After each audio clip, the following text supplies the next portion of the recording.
আছো তোমরা? আশা করি সবাই খুব ভালো আছো আর আমরাও বেশ ভালো আছি। আমি অল্পনা আমার নতুন আরেকটি ব্লগে তোমাদের সবাইকে স্বাগত জানাই। প্রতিদিন সকালে যা কাজকর্ম কমপ্লিট, স্নান পুজো সমস্ত কিছু কমপ্লিট, সকালে চা খাওয়া, ব্রেকফাস্ট সমস্ত কিছু কমপ্লিট। এখন বাজে ওই 11:15 মতো, আর আজকে হলো শনিবার। আর আজকে এখন থেকে তোমাদেরকে সাথে নিয়ে আজকের ভিডিও শুরু করছি। পুরো ভিডিও জুড়ে থাকার অনুরোধ রইল। আশা করছি আজকের ভিডিও তোমাদের একটু হলেও ভালো লাগবে।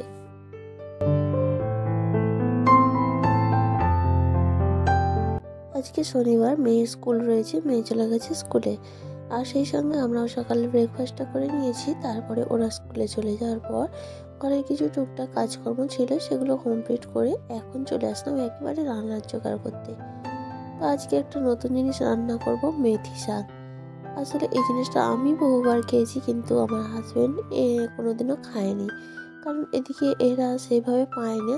আর আমি আজকে প্রথম রান্না করব। নতুন কেন বললাম, আমি খেয়েছি কিন্তু রান্না করিনি কখনো, আজ প্রথম রান্না করব। তো সেই সব জোগাড় করে নিচ্ছি। আর তার সঙ্গে রান্না করব কাঁচা টমেটো দিয়ে মাছের ঝোল, ঠিক নয় ঝাল বলা যেতে পারে, তবে সামান্য একটু রস রস থাকবে, কারণ আর ডাল করবো না, ওটা দিয়ে মাখাতে হবে। আর এই যে পেঁয়াজ কলি ভাজা, একেবারে গাছের টাটকা পেঁয়াজ কলি। তো আজকেই তোমাদের দাদাভাই সকালে গাছ থেকে তুলে এনেছিল, তো দেখে খুব ইচ্ছা হলো ভেজে ফেলবো, তাই কেটেছি। তো একদিন তোমাদের সঙ্গে শেয়ার করবো, অবশ্যই জমিতে হয়ে আছে। সমস্ত কেটে কুটে রেডি করে নিয়েছি, আর এদিকে ভাতও বসিয়ে দিয়েছি।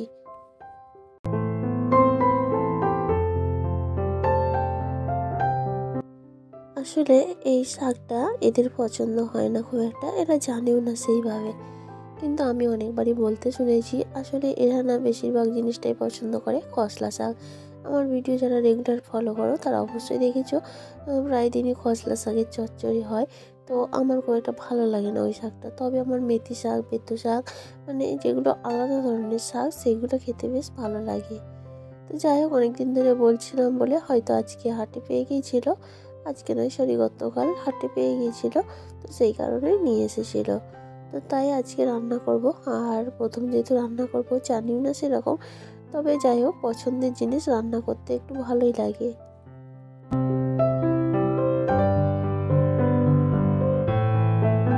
ভাবলাম প্রথমবার যেহেতু রান্না করব, তোমাদের সঙ্গে রেসিপিটা অবশ্যই শেয়ার করব, তাই বাকি রান্নাগুলো তোমাদের সঙ্গে শেয়ার করছি না। টমেটো দিয়ে মাছের একটু ঝোল মতো করেছি, আর পেঁয়াজ কেটে ভাজা। তো এখন এই যে কড়াটা বসিয়ে দিলাম, ভাতটা হয়ে গেছে, ফ্যান ধরে নিয়েছি। আর এদিকে মাছের ঝোলটাও হয়ে গেছে, ঝোল বলা নয় বলা ভুল, ঝাল। তো সেটাও হয়ে গেছে, পেঁয়াজ কারিটা শেষে ভেজে নেব। আর এখন এই যে মেথি শাকটা রান্না করব। তবে মেথি শাকটা কিন্তু সরষের তেল দিয়েই আমি রান্না করব। আর এই যে কড়াইতে সরষের তেল দিয়ে তেলটা গরম হয়ে যেতে ওই আলু, বেগুন, সিম সবজি দেব।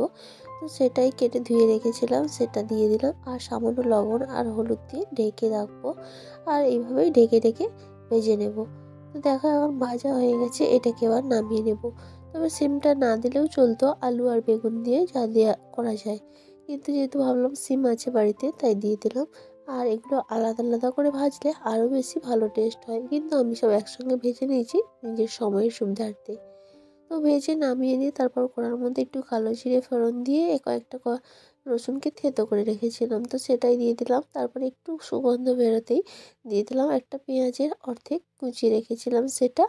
আর তারপর সবগুলো ভাজা ভাজা হয়ে যেতে এখন একটু দিয়ে দেবো কাঁচা লঙ্কা।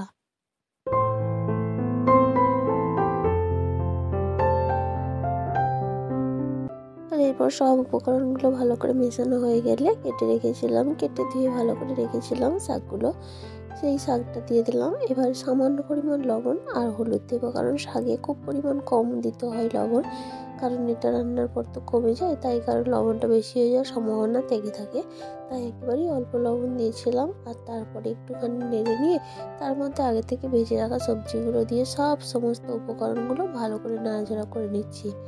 আর তারপর ভালো করে কষিয়ে নিয়ে একবার সামান্য একটু জল দিয়ে দিলাম। এবার সব কিছু সেদ্ধ হয়ে গেলেই নামিয়ে নেব মেথি শাক।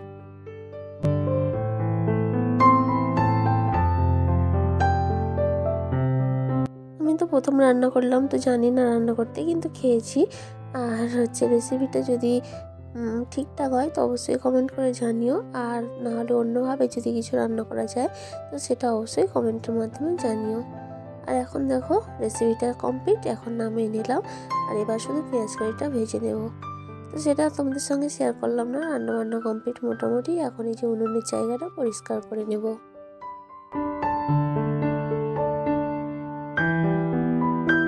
মাঝে মাঝে মনে হয় জীবনটা যেন একঘেয়েমিতে পরিণত হয়েছে। আসলে আমাদের মতো হাউস ওয়াইফদের জীবনটা ডেলি লাইফটা একঘেয়েমি বলা যেতে পারে, কারণ প্রত্যেক দিনে তো একই কাজ থাকে। তবুও সেগুলোকেই তোমাদের সঙ্গে ঘুরিয়ে ফিরিয়ে দেখানোর চেষ্টা করি। আর সেই সঙ্গে আবারও অনুরোধ করি, আমার আজকের ভিডিওটা তোমাদের কেমন লাগলো অবশ্যই কমেন্টের মাধ্যমে জানিও।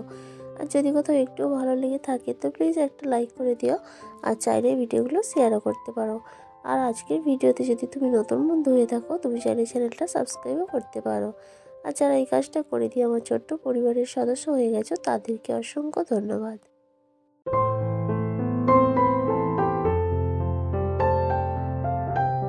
এর মাঝে কিছুটা সময় কাটিয়ে ফেলেছি। মেয়ে খাওয়া দাওয়া করেই চলে গিয়েছিলো ছবি আঁকতে। আর তোমাদের দাদাভাই ওকে নিয়ে গিয়েছিলো, ওখানে খেলা চলছে সেই কারণে ও খেলা দেখছিল।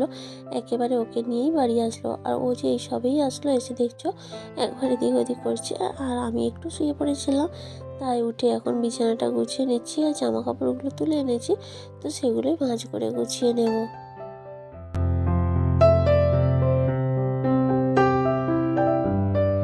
গতকাল নাচের ক্লাস থেকে এসে মেয়ে হঠাৎ করে বায়না ধরেছে পায়েস করে দেবে।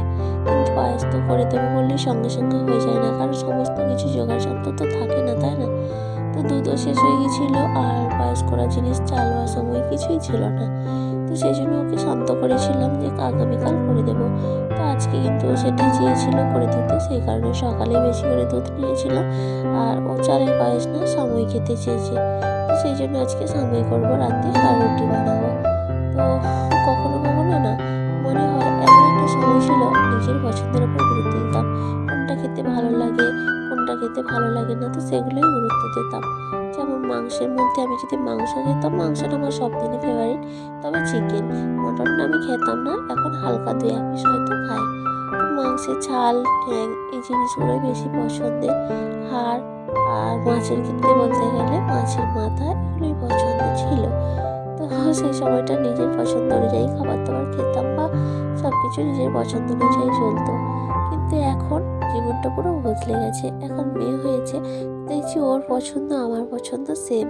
তো এখন আমি আমার জায়গাটা সরে গিয়েছি, কারণ আমার পছন্দ মেয়ের পছন্দ যেহেতু সেম, তাই আমার পছন্দের জায়গাটা মেয়েকে দিয়ে দিয়েছি। তো এখন নিজে যেটা খাওয়ার জন্য খেতে হয় সেটাই আর কি। তো ওই যে বলে না, আমাদের জীবনের প্রত্যেকটা পর্যায়ে একটা ধাপে ধাপে চলে। তখন নিজের পছন্দ অনুযায়ী চলছো, আর এখন সন্তানের পছন্দ অনুযায়ী চলতে হয়। কখনো কখনো আবার হাজব্যান্ড, কখনো কেন সন্তানের স্বামীর পছন্দ অনুযায়ী সব কিছু করতে হয়। আর এইসব করতে গিয়ে কখনো কখনো না নিজের পছন্দের কোনো গুরুত্বই থাকে না। বেশিরভাগ সময়টাই নিজের পছন্দের কোনো গুরুত্ব থাকে না। নিজে কি চাই বা নিজে কি পছন্দ করি সেটা কখনো আর ভাববার সময় অবকাশ পায় না, কারণ এদের পছন্দই এখন আমাদের পছন্দ হয়ে গেছে।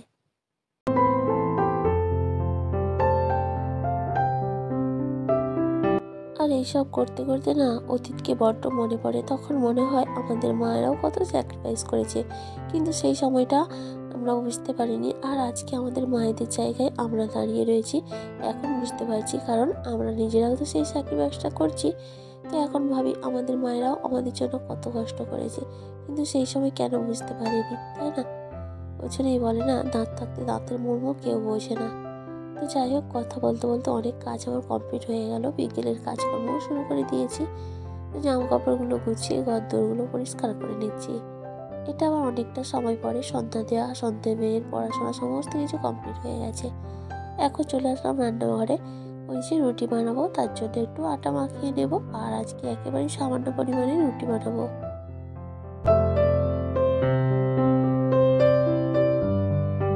আমাদের প্রত্যেকটা মেয়ের জীবন একই ধরনের হয়, তাই না? প্রত্যেকটা ধাপ মেয়ে ছোটোবেলায় যখন মেয়ে থাকে তখন একটা ধাপ যায়, তারপরে যখন বিয়ে হয়ে যায় তখন বাড়ির বউ, সেটা একটা পর্যায়। তারপরে সন্তানের মা, সেটা একটা পর্যায়। এবং কারো স্ত্রী, সেটাও একটা পর্যায়। আর সবশেষে আবার বৃদ্ধ বয়সে সন্তানের মা, বৃদ্ধ মা বাবা। তো যাই হোক, প্রত্যেকটা ধাপ কিন্তু আমাদের এইভাবেই এগিয়ে চলে এবং আমাদের জীবনে প্রত্যেকটা সময় আমাদের এক একটা চরিত্রের অধিকারী হতে হয়, তাই না? যখন যে চরিত্রটা বহন করে তখন সেটার ফল মানে সেটারই বহিঃপ্রকাশ ঘটে যায়, সেটা অটোমেটিক হয়ে যায়। তো আটাটা মাখিয়ে নিয়ে এখন এই যে সিমুইটা করে নিলাম। তার জন্য সাদা তেল, একটু তেজপাতা আর একটু লবঙ্গ নয় সরি এলাচ আর দারচিনি ফোড়ন দিয়েছি। দিয়ে সিমুইটাকে নিয়ে হালকা একটু নেড়ে নিয়ে তার মধ্যে দিয়ে দিলাম দুধ, 500 গ্রাম দুধ ছিল। তো সেটা দিয়ে লবণ সামান্য একটু আর একটু আর পরিমাণ মতো চিনি দিয়েছি। তো এখন দেখো সেদ্ধ হয়ে গেছে, একটু রস রস রেখে নামিয়ে নিচ্ছি, কিন্তু পরে আবার অনেক শুকিয়ে গিয়েছিল।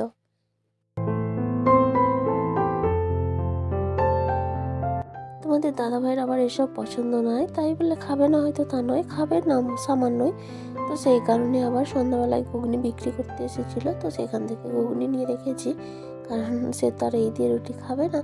তো ঘুগনি আর রুটি আর হয়েছে সাময়ের পায়েস। তো আজকে রাত্রে এটাই ডিনার।